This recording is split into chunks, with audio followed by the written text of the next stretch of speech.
I remember the first time I saw the footage. It was like staring into something I wasn't supposed to see. Officer Eric Coleman handed me the USB drive during his shift change, his face pale, his hand trembling.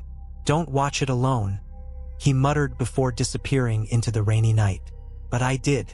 I had to. Curiosity got the better of me. The video started like any other police body cam footage. Shaky, the lens catching snippets of quiet suburban streets in the dead of night. Officer Coleman had responded to a 911 call. A woman reported strange sounds coming from her neighbor's abandoned house. The timestamp read 2:34 a.m. From the moment Coleman approached the property, something felt off. The house was dark, not a flicker of light from inside. He muttered into his radio, confirming he'd arrived, but the eerie silence outside felt louder than it should have. He stepped onto the porch, the wood creaking beneath his boots, and knocked. No answer. Then, as the camera panned, I saw it. The shadow. It wasn't on the ground where it should have been. It was on the second floor, darting behind a window. Coleman froze. His breathing became louder, and he pulled his gun. I leaned closer to the screen, my heart racing. "Dispatch, I'm checking out the second floor. Possible intruder." Coleman's voice wavered slightly, but he pushed forward. The door creaked open with minimal resistance. The camera caught glimpses of the interior, dusty furniture, cobwebs, and peeling wallpaper. Everything screamed empty, yet it felt alive, like the house was breathing. As he climbed the stairs, the sounds began, soft, wet dragging noises, like something heavy being pulled across the floor above. Coleman paused at the top, shining his flashlight down a narrow hallway. "Police! If anyone's here, show yourself."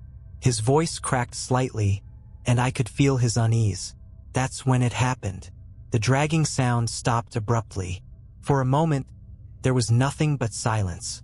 Then, from one of the rooms at the end of the hall, a figure stepped into view.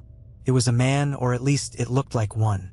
His skin was too pale, almost translucent, and his eyes, they didn't reflect the light from Coleman's flashlight. They absorbed it. His mouth was slightly open, revealing teeth that were unnervingly sharp.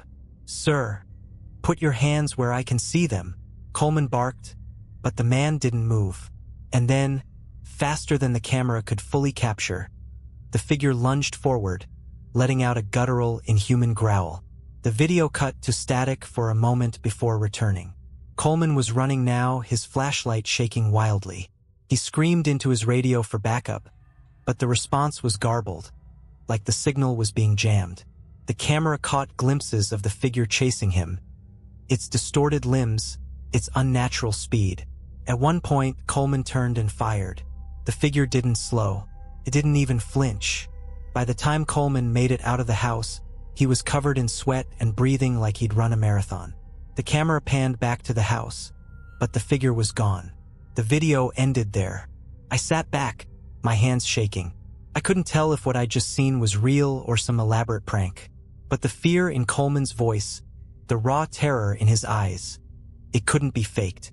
I decided to call him. I needed answers. "Did you see it?" His voice was barely above a whisper when he picked up.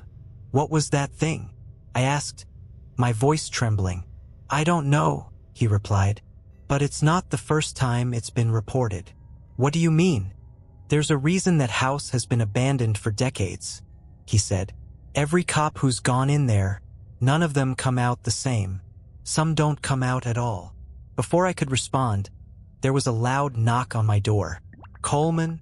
I asked, suddenly uneasy. "No," he replied. "I'm at the station. Don't answer it." My blood ran cold. The knocking grew louder, more insistent. "Who is it?" I called out, trying to keep my voice steady. There was no reply, just the knocking. I grabbed my phone and started dialing 911 when the knocking stopped. For a moment, there was silence. Then, from outside the door, a voice whispered, "Open the door. We just want to talk." It wasn't Coleman's voice. It wasn't even human. I didn't open the door. Hell no. Something deep in my gut told me that whatever was on the other side wasn't there for a talk. "Who's there?" I managed to choke out, clutching my phone so tightly my fingers hurt. The voice came again, soft, almost playful, like it was mocking me. Just open up. You're alone, right? You've got nothing to be afraid of. That last sentence hit me like a truck. How did they know I was alone? My heart pounded against my ribs as I grabbed a kitchen knife from the counter. The door rattled suddenly, like someone testing the handle. Then came the scratching. At first, it was faint, like fingernails lightly dragging against the wood. But it got louder, sharper, until it sounded like claws scraping the door. I bolted toward the back of the house, hoping to slip out the back door and call for help once I was safely outside. But as I passed by the living room window, I froze. There it was, that same figure from the footage. It stood motionless on my front porch, staring at my door. Its pale face was pressed against the glass of the small window on the door, its head tilted slightly, like it was listening. And then, God help me, it turned. It locked eyes with me. Its face was so wrong. It wasn't just pale. It looked stretched, like someone had pulled the skin too tightly over its skull. Its eyes were pools of black, endless and hollow, and its mouth, it grinned. A wide, toothy grin that stretched far too much, splitting its face in a way that no human could ever manage. "Found you," it whispered. But its voice wasn't coming from the porch. It was behind me. I spun around, knife in hand, and there was nothing there. Just the empty hallway leading to my bedroom. The front door rattled again, harder this time. "Let me in." I did what any sane person would have done. I ran. I bolted for the back door, fumbling with the lock, my hands trembling so badly it felt like an eternity before I got it open. But just as I stepped outside, I froze. There, standing at the edge of my backyard, were two more figures, identical to the one on the porch. They stood perfectly still, their heads cocked to the side in eerie unison, watching me. I backed up slowly, my mind racing. There was no way they could have gotten there so fast. Unless they were never human to begin with. Behind me, the voice came again, louder this time. "Stop running. You can't escape us." I turned to see the first figure standing just inside my house now, its head poking out from the hallway. Its grin had grown impossibly wider. My legs moved on their own.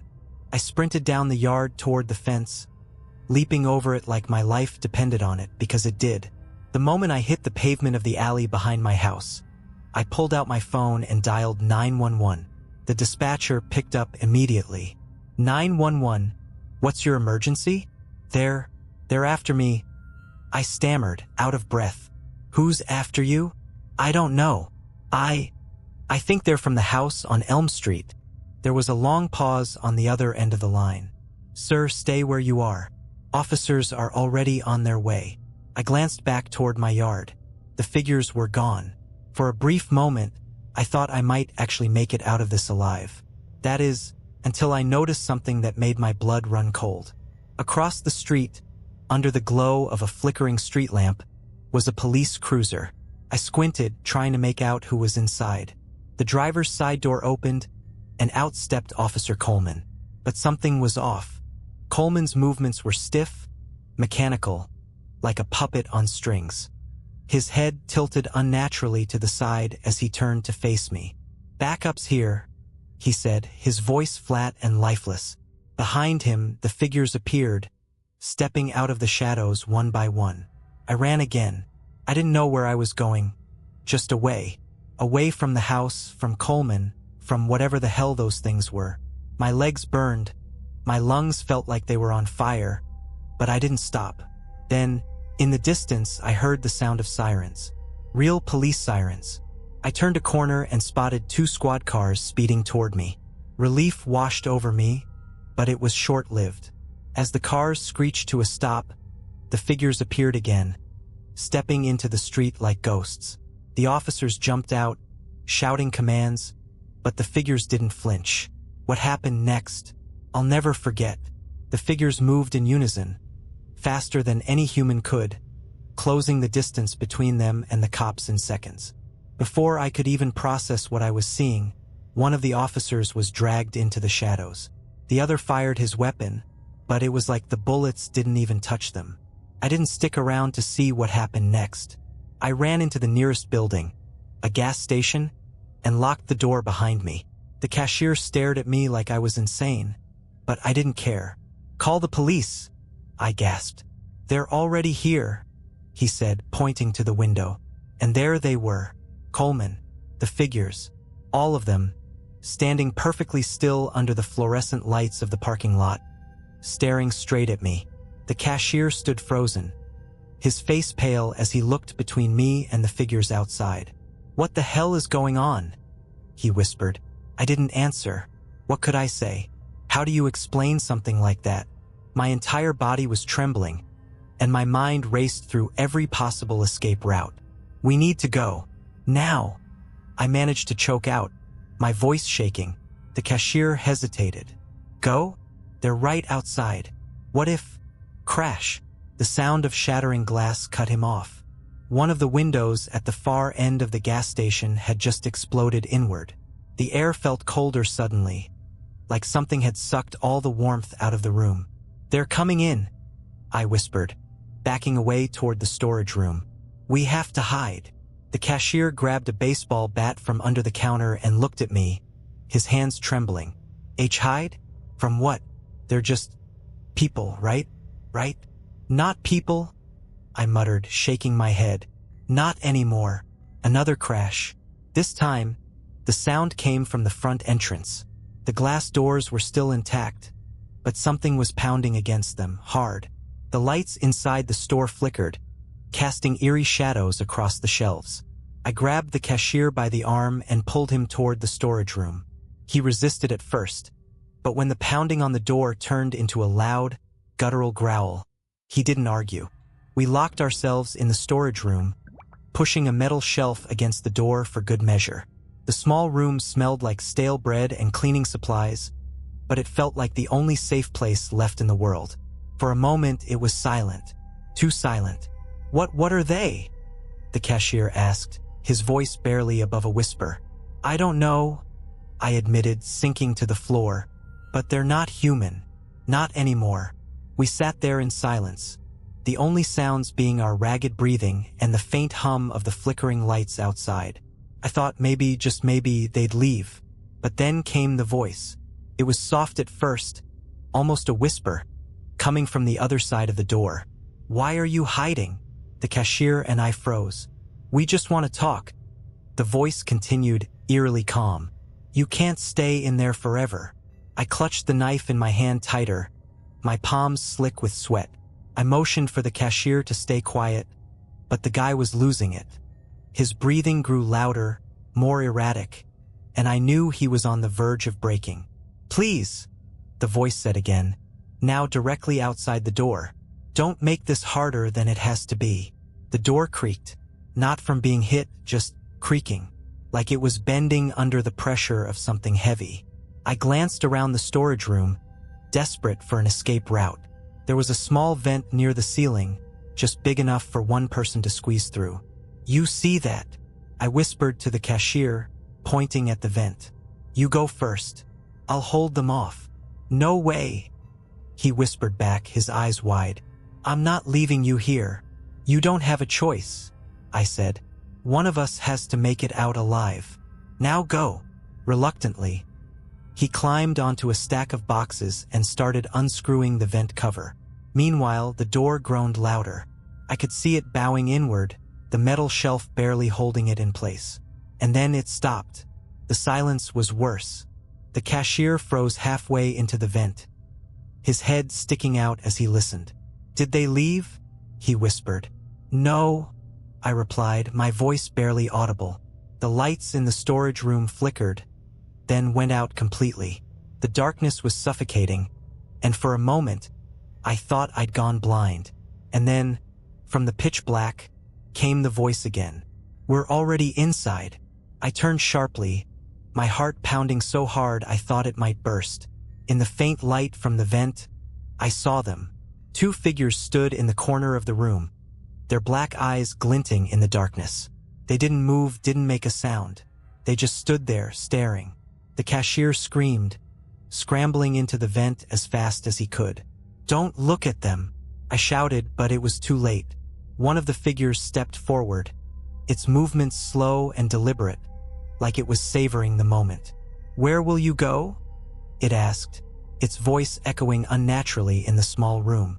I didn't answer, couldn't. Instead, I grabbed a can of cleaning spray from a nearby shelf and hurled it at the figure. It didn't flinch. It didn't even blink. The can bounced off its chest and rolled across the floor.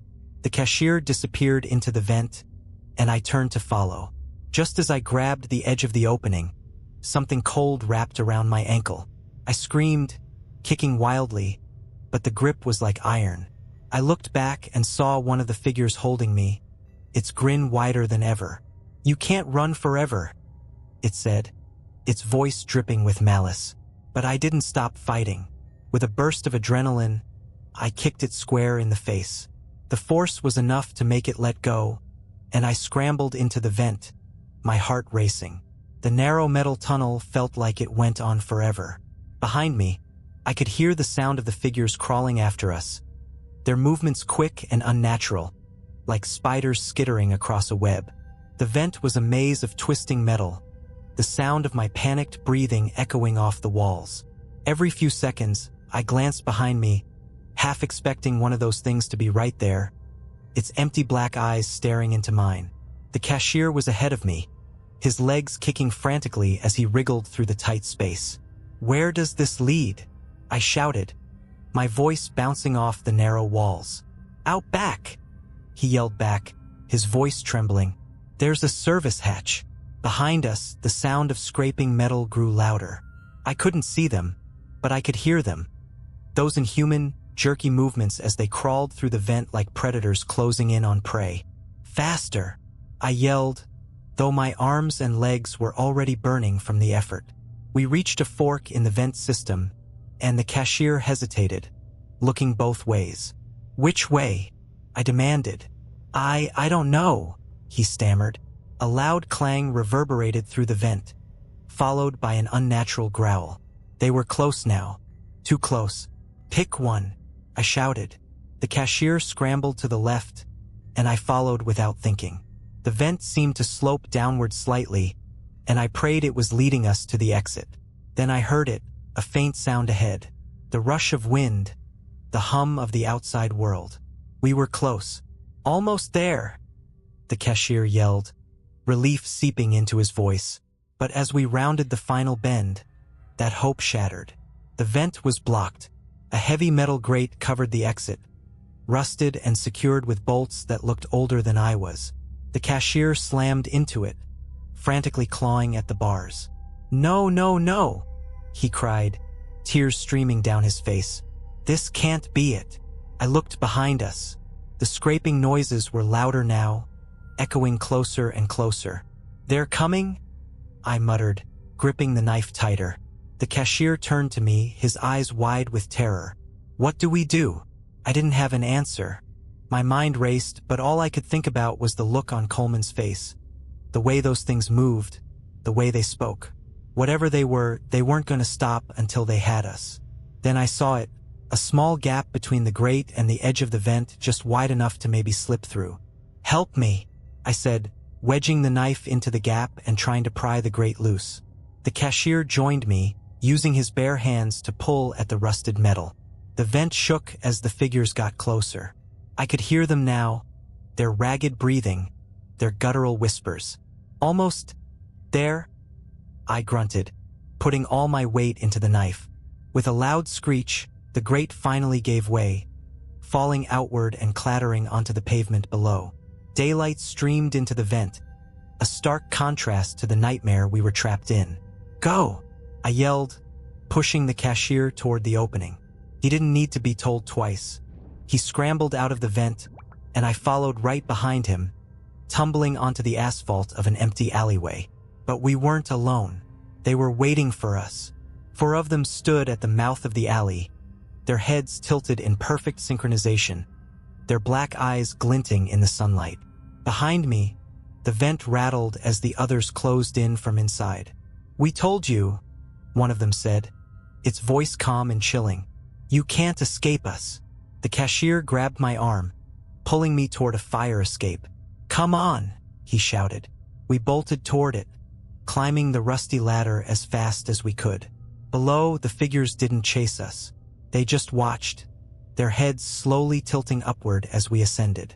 When we reached the rooftop, I collapsed onto the gravel, gasping for air. The cashier paced nervously, glancing over the edge of the building. "They're not following us," he said, his voice shaky. "Not yet," I muttered, sitting up. The city stretched out before us, quiet and still in the midday sun. But something felt wrong. Too wrong. "Where is everyone?" the cashier asked, his voice barely above a whisper. I followed his gaze. The streets below were empty. No cars, no pedestrians, nothing. It was like the entire city had been abandoned. And then, in the distance, I saw them. Dozens of figures, maybe hundreds, all standing perfectly still in the middle of the street. They weren't moving, just staring up at us from blocks away. "What do we do?" the cashier asked, panic creeping into his voice. I didn't know. For the first time in my life, I had no plan, no answer, no hope. Then my phone buzzed. I nearly dropped it in shock, fumbling to pull it out of my pocket. The screen lit up with a single message. "You're not alone. Help is coming." Before I could even process the message, the sound of a helicopter filled the air. I looked up to see a black chopper flying low, its rotors kicking up dust as it approached. A voice boomed through a loudspeaker. "Stay where you are. We're here to extract you." The cashier and I exchanged a look, a flicker of hope lighting in our eyes. But then, down in the streets, the figures started to move. The figures moved in perfect synchronization, a silent tide of pale, stretched faces and black, endless eyes. They didn't run, didn't stumble. They glided forward with a mechanical precision, spreading out through the streets like an army closing in. The helicopter circled above us, its blades cutting through the thick, oppressive silence that had blanketed the city. The voice from the loudspeaker came again, more urgent this time. "Do not move. Extraction is in progress." Extraction? From what? I didn't care. If they could get us out of this nightmare, I wasn't about to ask questions.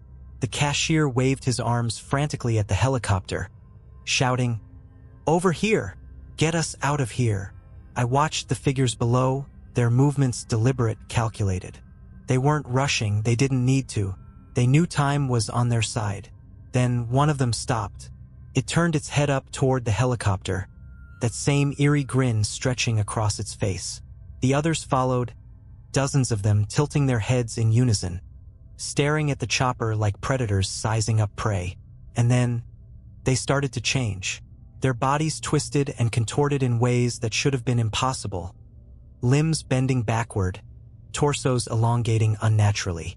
Their pale skin darkened, like ink spreading beneath the surface, until their forms were no longer human at all. "What the hell are they doing?" the cashier whispered, frozen in place. I didn't have an answer. The first figure, the one that had stopped, began to crouch, its body coiling like a spring. Then it leapt. The force of its jump sent shockwaves through the street below, and before I could even blink, it had latched onto the landing skid of the helicopter. "Oh my God!" I muttered, my stomach dropping. The chopper lurched violently, the pilot clearly struggling to keep control. More figures leapt into the air, higher than any human could ever manage, grabbing onto the helicopter's fuselage and clinging to it like spiders. The loudspeaker crackled. "Hold on, we're coming down."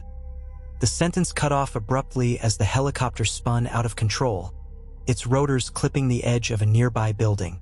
Smoke billowed from its engine as it spiraled downward, crashing into the street with an earth-shaking explosion. The cashier screamed, and I grabbed his arm, pulling him away from the edge of the roof. "They're not here to save us," I shouted. "What do we do?" he cried, his voice breaking. The figures were climbing the walls now, scaling the buildings with impossible speed. They were coming for us. "Roof to roof," I said, pointing to the next building over. "We jump."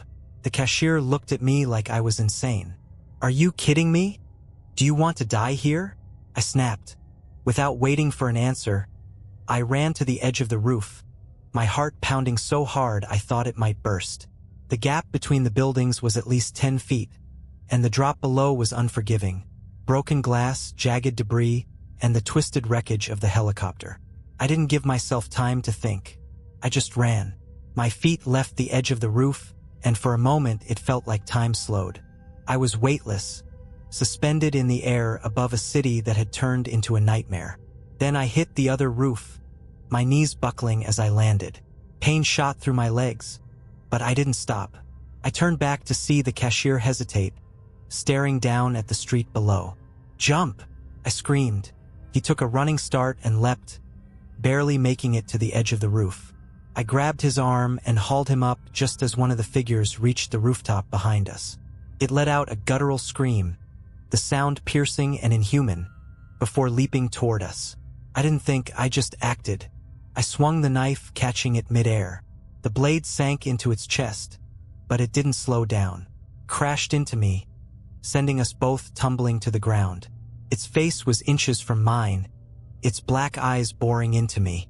It grinned, a twisted, mocking expression that chilled me to my core. "You can't run forever," it hissed. I drove the knife deeper, twisting it as hard as I could. A black, tar-like substance oozed from the wound, and the figure let out a shriek that made my ears ring. It staggered back, its body convulsing, and then it collapsed, dissolving into a puddle of dark, steaming liquid. "Come on!" the cashier yelled, pulling me to my feet. We ran again, leaping from rooftop to rooftop as the figures chased us. They were relentless, their distorted bodies moving in ways that defied logic. By the time we reached the last building in the row, I was gasping for air, my legs screaming in protest. There was nowhere else to go. The edge of the roof overlooked a narrow alley, and beyond that, a vast expanse of woods. It was the only option. "You first," I said, shoving the cashier toward the edge. He didn't argue this time. He jumped, landing hard on the ground below. I followed, the impact jarring every bone in my body. We bolted into the woods, the trees swallowing us in darkness. The figures didn't stop. They followed, their glowing eyes cutting through the shadows like searchlights. "Keep going," I shouted, but I didn't know how much longer we could run. The woods seemed endless, the trees stretching on forever. I could hear the figures closing in, their guttural growls growing louder. Then up ahead I saw it, clearing, and in the center of it, a small cabin with its lights on. The cabin felt like salvation, but something about it was wrong. The warm, flickering lights inside were too perfect, too inviting.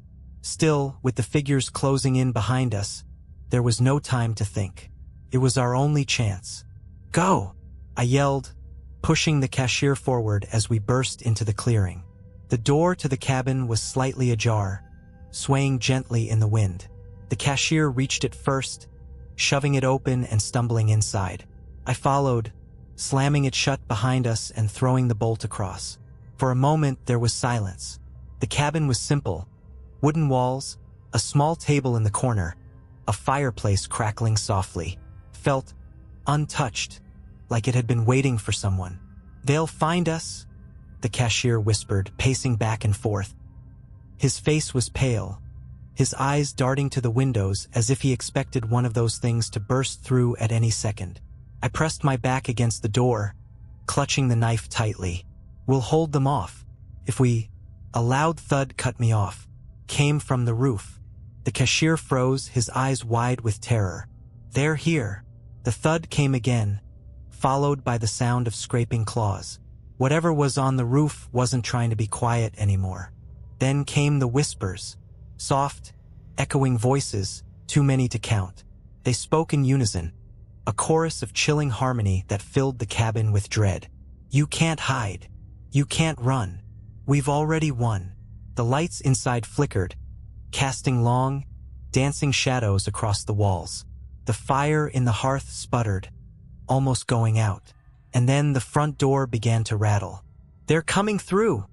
the cashier screamed, grabbing a chair and wedging it under the doorknob. But it didn't matter. The windows shattered simultaneously, the glass exploding inward as the figures poured in. their forms twisted and contorted, filling the cabin with an unnatural darkness. I swung the knife wildly, slashing at the nearest one. The blade connected, and the creature let out a shriek, its body collapsing into a pool of black sludge. But for every one I struck down, 2 more took its place.